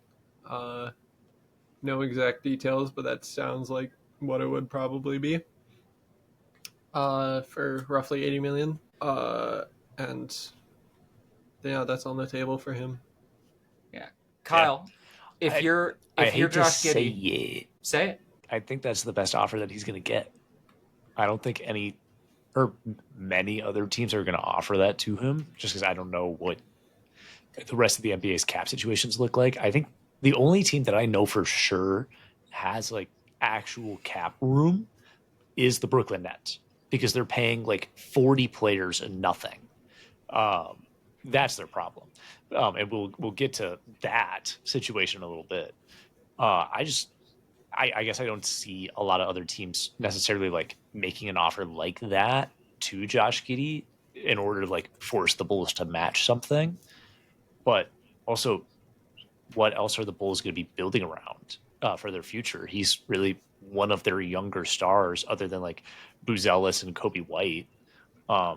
So I think it's smart for Giddey to stay and be a core foundational piece for their future.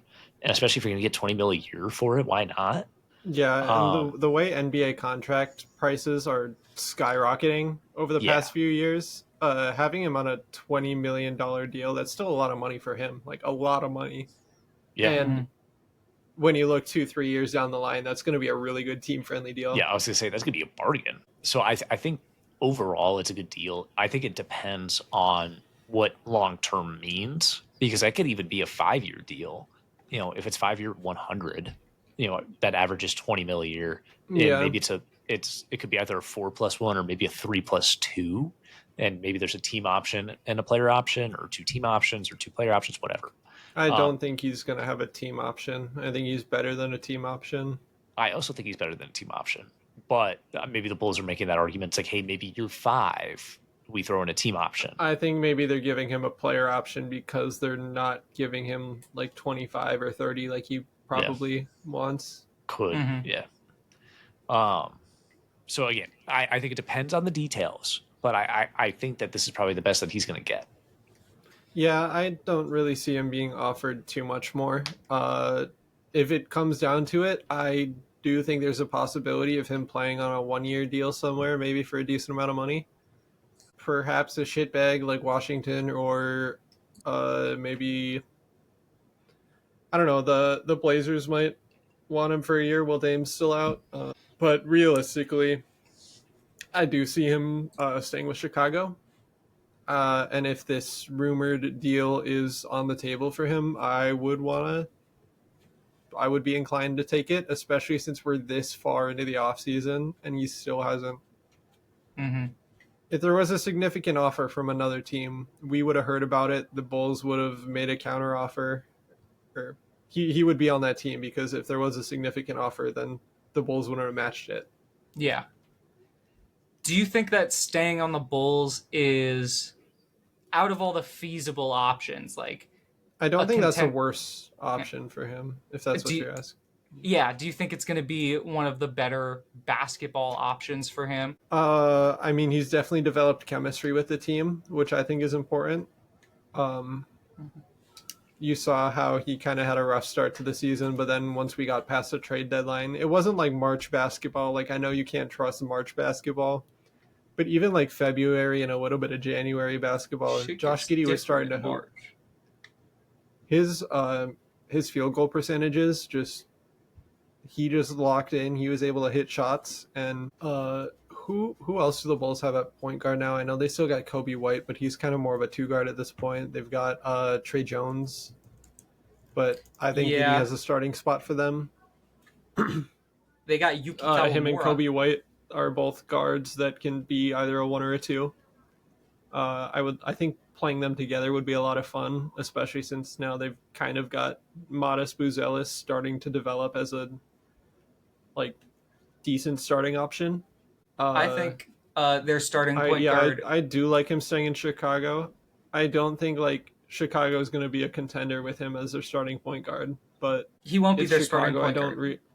I realistically don't think Chicago is going to be a contender ever.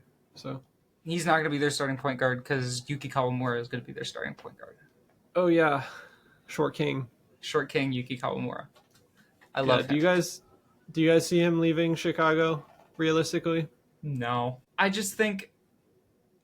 I think he probably just wanted more money than he was offered, and the Bulls were willing to offer him, and he's just kind of waiting on that. If and that at this deal point, is he's real, just going to take the best deal he can get. Yeah, if it is a 3+1, 20 a year, look, Josh, they didn't keep you in OKC for a reason. It's because at that time you could. He's gotten better, but at that time you couldn't provide value, and I don't think he's totally. I just think at the time Caruso provided more value. Yeah, relative. That's why he got moved. He couldn't provide as much value as Alex Caruso. Yeah, I think he has the potential to provide more value than Caruso someday, but I think he does someday. I think we need to see it at a more consistent level before he starts to get those bigger contracts. Yeah. So he still only averaged 14.5 points a game last year. I think he could definitely, if he wants, probably take, like you said, a bet on himself, 1 year, prove it somewhere else to be like, no, I'm good enough now to make more money. I just didn't because I was on the Bulls. But the only places that are going to give him a prove it deal are other shit houses. You could join the ragtag team of misfits. I don't know where else. He's the same draft class as Jalen Green, and he's better than Jalen Green in my opinion. Yeah, but I don't think we should. I don't think we make this a referendum on the Jalen Green contract. I know, but I think he's looking for Jalen Green type money. You know someone else who's looking for Jalen Green type money? He's actually looking for Cade Cunningham type money. Is he? Because that's what I saw.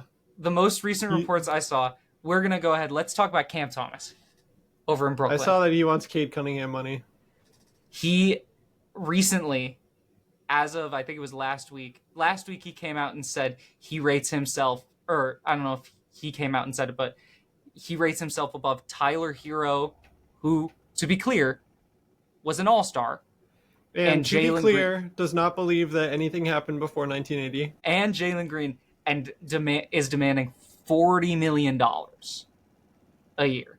Now he comes out and he wants Cade Cunningham money when he is not Cade Cunningham. And I don't think that's being disrespectful to say you're not Cade Cunningham.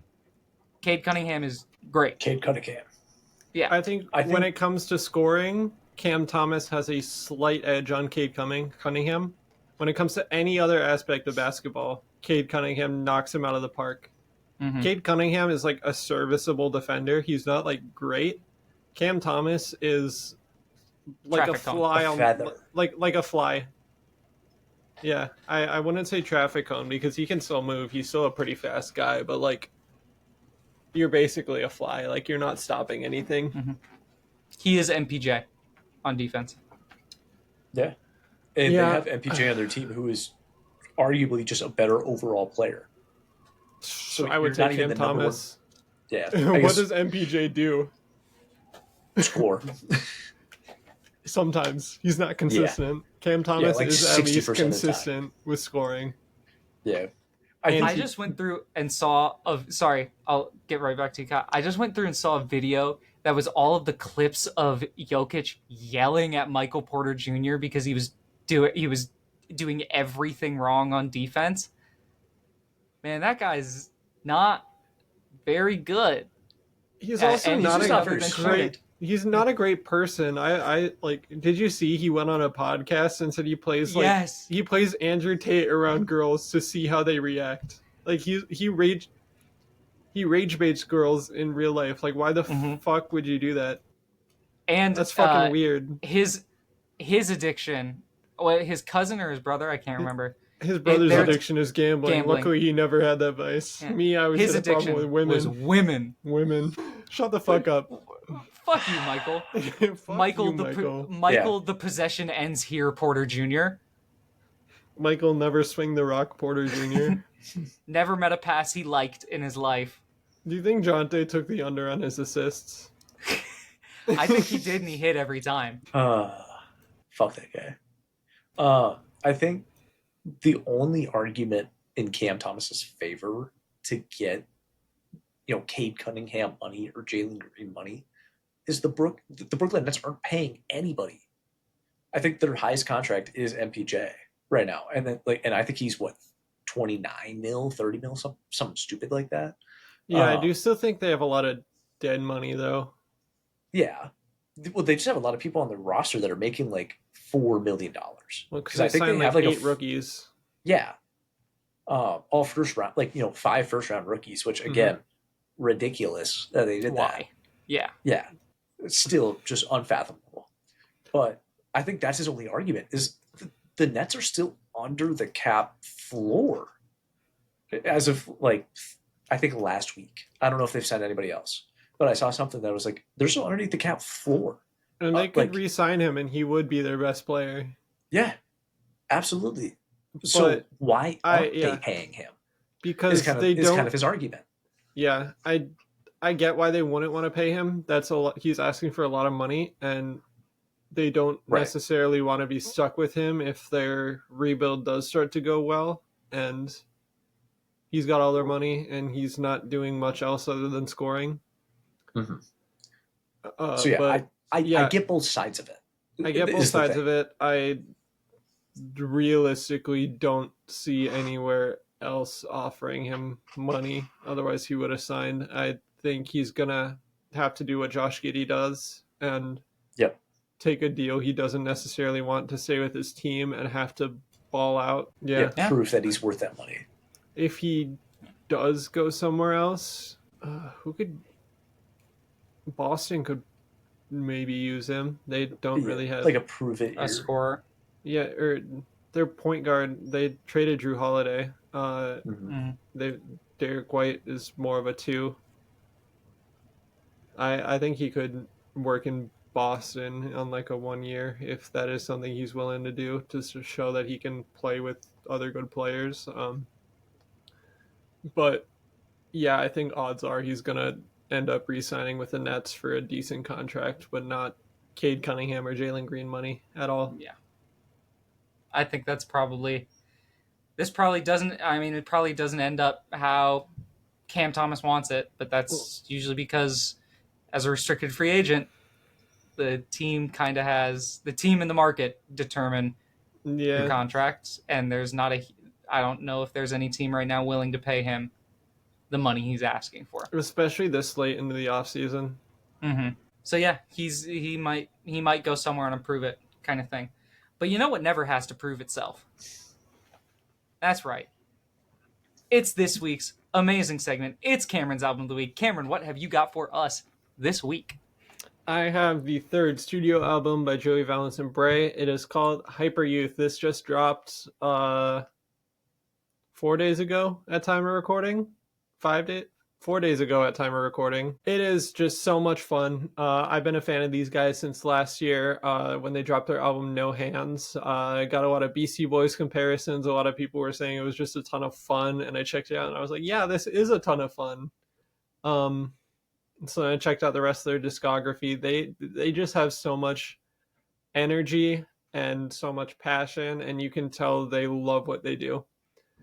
They are a rap duo from Pennsylvania. primarily make like their biggest comparison throughout their career so far has been Beastie Boys, which obviously makes sense just in terms of their energy and I guess beat selection and style of sort of East Coast like 90s 2000s sort of hip hop, at least in terms of their flows and some of their production, at least before coming into this newest album, Hyper Youth. With this, they took a lot more inspiration, at least production wise and kind of thematically, from more indie artists. I know they said Charlie XCX was an inspiration with Brat. They said Daft Punk's Discovery was an inspiration. MGMT was an inspiration. Joey Valance even put Timbaland up on his inspiration board. This is easily their most mature album they've released so far. The biggest thing that they talk about, I guess you can feel it with the title Hyper Youth, is how they're kind of scared of getting older and they are scared of losing their ability to have fun and have energy and have the excitement in their life that they do. They talk about it on a few tracks like Party's Over, Live Right, Disco Tomorrow throughout this record. But primarily, this record is just a ton of fun. Just like their other stuff, they kept the energy up. They brought it for this record. A lot of the production is very sample based. They sample from a ton of places. Right when you click play on the album, you hear a sample from Adventure Time, where BMO says, like, does growing up just change your body, or does it also change your mind? Maybe I don't want to grow up. Which, yeah, it sets the tone for the whole album. And then you get a Skrillex Bangarang sample immediately after. Just going down the track list, Bust Down featuring Tia Korean, a lot of fun. Give It To Me, very East Coast, very high energy in terms of their delivery. Is This Love is one of their softer songs, but I really like the sample use throughout this track. See You Dance featuring Rebecca Black, club banger. Party's Over is also one of the more emotional songs. What's Up featuring JPEG Mafia, first single for the album, dropped a few months ago, and that one has just been a banger. I think JPEG Mafia fits in really well on this song. Live Right was another single for the record and got a lot of attention, especially just because the MGMT style chorus is so much fun. I'm kind of scared to admit I'm afraid of growing up. No one here wants to dance. It's just so catchy. Billie Jean comes after. This samples the same song that Tyler interpolates on 911 Garden Shed. It's by... what's this song? Outstanding by the Gap Band. They sample that song, make some Michael Jackson references, have a lot of fun lyrics. The 10th track, Have to Cry, is probably my favorite just because when Joey Valance enters in his first verse, there's just so much energy and it's just like, wow, I want to listen to that again.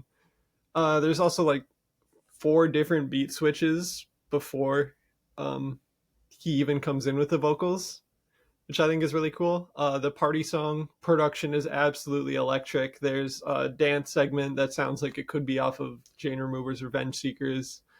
There's a slower segment that's kind of atmospheric, but the bass, like lick bass line in that slower segment really sticks out to me. I think it's super cool. Myself, they also get pretty personal, talking a little bit about their upbringing. Throughout this album, Bray gets more emotional than Joey Valance. He kind of talks more about his family, his upbringing, how he met Joey, how he never realized music would be something for him, how he loves what he does. Joey Valance is a lot more about the having fun side of things, and he expresses that on the final track, Disco Tomorrow, where he says, like, someday I'm gonna get real deep and open up with you guys, but right now I just want to party, have fun. And then the song goes party mode and has fun. This album is awesome. There are so many silly little bars, so many references, and to tie it into sports, there are not 1, not 2, but 3 different bars about the GOAT of basketball, LeBron James. Absolutely check this out. I think it's just so much fun. I'm going to see them live in a couple months, and I'm really excited for that. I know they put a lot of effort into their live shows to make them as fun as possible. That's something they kind of want to stand on business about. Sick. Yeah. What did you guys think? I love this album. It's one of my It's fun. faves. It's one of my faves that you've done so far and recommended for this. I know what your fave is, but I'm subscribed to your mom's OnlyFans. I pay $5 a month for pictures of her flappy giblets and another $10 a month to use the AI chatbot feature. shout out Viagra It Boys. feels great. Shout out Viagra Boys. Shout out Viagra Boys. Love that. Yeah. But this, I think, it really is apt, the Beastie Boys comparison. It's even more apt in their first couple records, which, if you guys like this, you should listen to them for sure. I will be listening to their other material. I like same with the Beastie Boys. I like how in your face it is. You may even recognize their song "Start a Fight" from a Pepsi commercial that played during NFL games. I will take a listen. But yeah, I love this album. Great album. Yeah, I'm just happy that Anthony Fantano gave it an 11 out of 10. Yeah, it was the first ever 11 out of 10 from Anthony Fantano. It was amazing. Thank you, Melon. Fan of the only track I wanted to shout out was a Bust Down with Tia Corinne. Bust down, throw it around, I said. Give it to me. Dude, That's my track. I love Give It to Me. Yeah. Give it to me. Give it to me. I don't know what it is, but Tia Corinne is such a great feature artist. I feel like I've never listened to any of her actual songs. I just hear her featured. She's so squeaky on this song, and I like it. Yeah, she's like that in a lot of other features as well. Yeah. But yeah, all in all, it's a really easy album to listen to, even though it's so in your face. It was just you play it and you can just keep listening to it. It's a very good. You're gonna have a lot of fun. summer You can album. dance to it. Yeah, You can dance. You can jive. Unfortunately, I your do life. think its release timeline was a little bit of a hindrance to it, since they did kind of have the same idea going into it that Tyler did with Don't Tap the Yeah. Glass, in that, hey, people don't really want to dance anymore. Let's make some shit they can fucking shake their asses to and shit. I like this better than Don't Tap the Glass. So I do as well. This will be my shake ass album to go to. It's not Kyle, a hot take keep if your you're going mouth to say fucking shut. No, it's I'm not kidding. a hot take. I just think Hyper Youth is a lot more fun and fits into that kind of. It definitely feels a lot more like dance music than Don't Tap the Glass did, while still being more fun and also more serious. But go ahead, give it a listen when you want to shake some ass. Which hopefully Great. should be all the time. Hopefully should be all the time. And also, hopefully, you're having a great day. Thank you so much for taking the time out of your day to listen to us talk about sports. We appreciate you. If you're listening to this on release, I hope you have a happy Friday. If you're listening to the week during the weekend, I hope you have a wonderful weekend. If you listen to it during the week, I hope you have a wonderful week. Thank you for making us a part of your routine. And we will see you next time. Bye-bye. Bye! bye, Bye! bye, Bye! bye. Cameron looks like he's bouncing on it.